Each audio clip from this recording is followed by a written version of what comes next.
I do not. We hopefully will know something later in the week. If you can't go, would the plan be to go with what you've been doing with Rasul outside, Keyshawn in the slot? Do you want us to tell you our game plan? We'll see. We'll see on Sunday. I'm sorry. Like, we got to keep some things in house, right? I'm sure you guys will be fishing in the locker room. I'm gonna make sure to remind the guys of that. Do you need to keep Christian out at this point this week for precautionary reasons? I'm just wondering how that works. That was just for last week. Yeah, no, he didn't even. That was on us. We held him, and that was strictly, I think, kind of where we're at with the times. And but he didn't even get hit in the head. He got hit in the shoulder, and that's why he was adamant that he was fine. And you know, when you have a chance to sit down and slow it down, you're like, oh, yeah, we could see that.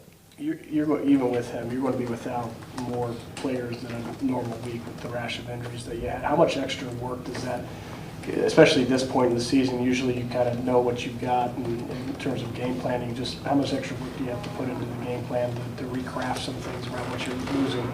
I wouldn't say it's necessarily extra work. I think it's you're very intentional about who you're asking to do what. So, I mean, we still work crazy hours like everybody else in the league, and but yeah, I think it's just, you know, you could potentially simplify some things or whatnot, and in certain areas if that's what you think is going to give you the best chance to win. But you know, injuries are a part of this game, and you got to be able to adapt, and you got to be able to adjust, and whether that's, you know, in your planning or whether it's mid-game.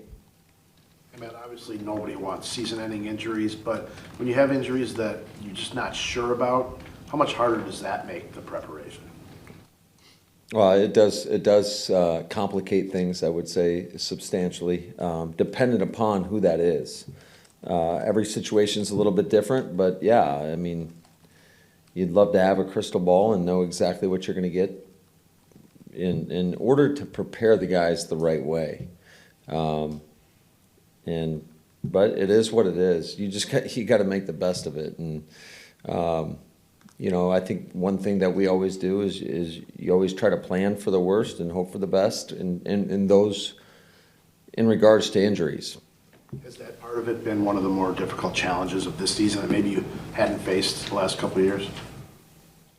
If I say yes, I feel like I'm making an excuse. So like it's football. It's professional sports, whether it's football, basketball, whatever it may be.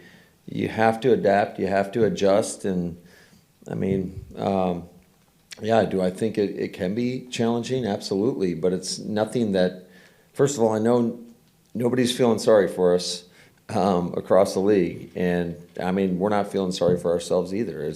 You have to truly have that next man up mentality. And, you know, when you have depth, it definitely is comforting, especially at certain positions. And when you don't have depth, it presents some challenges. So, yeah, but every team is facing these issues. What did you see from Keyshawn on defense? It's like a third game now where he's had to get a whole lot of snaps on defense through the circumstances. What did you think of the way he plays them? Yeah, no, I love his play style. I mean, he plays fast. He plays physical. He trusts what he sees. You know, but it's just continuing to get more comfortable with that position and making the most of his opportunities. But I think so far up to date, he's done a pretty good job. Matt, what's the challenge for game planning for a guy like Micah Parsons? Well, first of all, obviously I work for Dan Quinn, and I've got as much respect for anybody in this game as I do for Dan. Like, he is such a humble person, great person. He was awesome to work for, and I think he's got a great football mind. And the way he moves Micah all over the field, and you don't know where he's going to be, and they could be they can just line up in a variety of different ways, and it presents a lot of challenges in terms of what you're asking your players to do. So, he's a game wrecker, especially if you let him. And then the thing is, he's not the only one. I mean, they platoon their D line, and those guys do such a great job of playing with unbelievable energy and effort, and you can truly see their play style on tape. And you got to give Dan a ton of credit in terms of the style of defense that he's playing right now. That's not what it was in Atlanta. That's not what it was in Seattle. So he's evolved, and I give him a ton of credit for, probably getting outside of his comfort zone. But it's a highly disruptive defense, a very physical defense. They do a great job of taking the ball away. They've got guys with tremendous ball skills on the back end. Obviously, everybody knows about Diggs and his ability to go get the football. But it's not just him. It's all the guys. And I think they all feed off one another. You can truly see that the DBs play a certain style because they know that there's a good chance that they're going to get home with the pass rush. So, it is going to be a great challenge. And we've played some other great defenses this year, and I'd put these guys up with anybody. What is the staple with Dan, or maybe the 2 or 3 staples, if there's more than one, that makes him stand out as a defensive coordinator? It's the intensity at which he coaches and being around him on a daily basis, the energy he brings. He instills confidence just how he comes across. And I think that's always a mark of a great coach. He's a hell of a communicator. And he's obviously super organized, and he can get the most out of everybody. And he'll challenge you in a really healthy, good way. I just can't. I just, like I've said, I've got so much respect for him, and you can truly see the style of play, what he wants. It doesn't matter about the scheme. The scheme's a totally different deal. It's all about style of play, and you can see that whether he was coaching in Atlanta or Seattle and now in Dallas. What is that style? It's 100 miles an hour. It's guys, truly playing every play if it were their last. I mean, you see it all over, all the guys, the hustle. And they got great players too, so that makes it that much more challenging. When you can get that out of those guys, it presents a lot of challenges for an offense. I'm sorry, Matt. It's probably too early to ask about Aaron Jones for Sunday, but is Kylan Hill ready after his whole comeback to take on a bigger role if he's asked to? Yeah, I think so. He's been locked in. I thought he had a nice run the other day. That was good to, I think, just get that first carry out of the way. And so we'll get a good look at him throughout the week in practice. Although today's going to be just a little bit more above the neck, more jog through, just kind of where we are from an injury perspective, and then tomorrow we'll get back at it. How have you evaluated Sammy Watkins' performance since he returned from injury?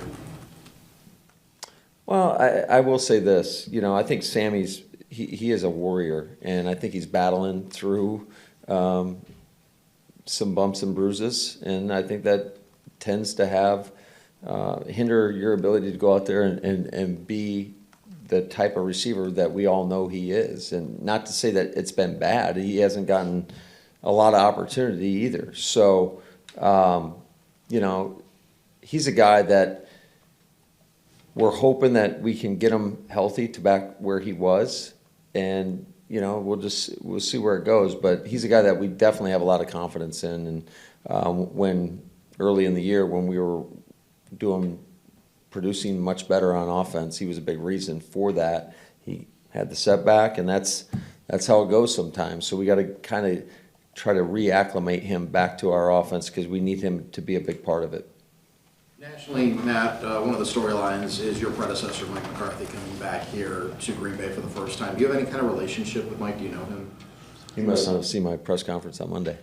But no, I've talked to him a few times. I think he's a guy that he definitely, in my interactions with him, seems like a real funny guy, and I've got a lot of respect for him, first and foremost. Just everything he's accomplished throughout the course of his career, obviously winning the Super Bowl here and maintaining a high level of consistency throughout his coaching career here. But you're seeing it now in Dallas as well. So, he's a great coach, and you combine that with great scheme, it presents some problem. Going back to Dan, when you're having to face that defense in practice every day, did it teach you anything from an offensive point of view that you kind of still keep with you? Oh, many things. It's just a lot of, I think my own personal coaching philosophy is feeding off and learning from him, just in terms of, a lot of things that we incorporated here are a direct reflection of what we did in Atlanta. I'd never seen a basketball hoop in a team meeting room before I got into Atlanta, and that's something we have here. Just so many things, from how we practice, how we do everything. The team meetings, how we communicate, the messaging to the team. I can't tell you how much that of an impact he's had on me personally. Is the basketball hoop just for fun, or does it serve a different purpose? Oh, it's all of the above. It's the importance of stressing competition in everything you do. But it's also, we're fortunate. I know we're in some tough times right now, but you got to keep it in perspective in terms of myself, these players, coaches, anybody associated with Green Bay Packers are pretty fortunate I don't feel like I'm working, I love what I do, even in the tough times. And I think that perspective that it gives you is just, you got to enjoy coming to work on a daily basis. And I get it. It's a lot easier when everybody's winning. But to be part of the National Football League, to be part of such a great organization, and you gotta make the best of it when you hit some tough times, and you gotta dig and scratch and claw and try to find your way out of it. With McCarthy's return, and then also players losing their teammates to injuries, there's a lot of emotions going into this game. How do you encourage the team to channel those emotions to play on the field? I think that's the challenge of the National Football League, because nobody really cares about what you're going through, what the circumstances are. You're expected to win, especially here. So, we know we're going against a great opponent, one of the best teams in the National Football League. They're very well-rounded, got great coaches, great players, great scheme. And so it's going to be quite a challenge. And I can't tell you how important it is for us to play in our own stadium. We've got the best fans in my eyes in the world, and we're going to need that support on Sunday, because it is quite a challenge. But we feel like if everybody can rally around us, that it'll help us go out there and play our best. Matt, is Samari Toure able to do all the things that Romeo Dobbs was doing for you, in terms of positions, routes, all that kind of stuff, or is he still a little bit behind in that regard?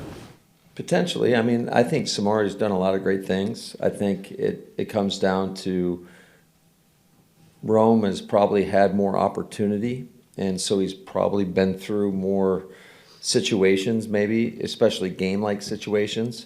But I thought Samari did a nice job. That was a big-time catch on that fourth down. Now he's got to understand how defenders are going to come after the football. And I think, too, just as a young player,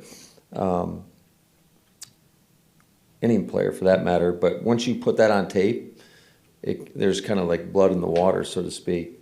So anybody that puts the ball on the ground, I know that, especially the way DQ stresses the importance of that, and the videos they show, I'm sure they're going to be coming after him, trying to hunt that ball.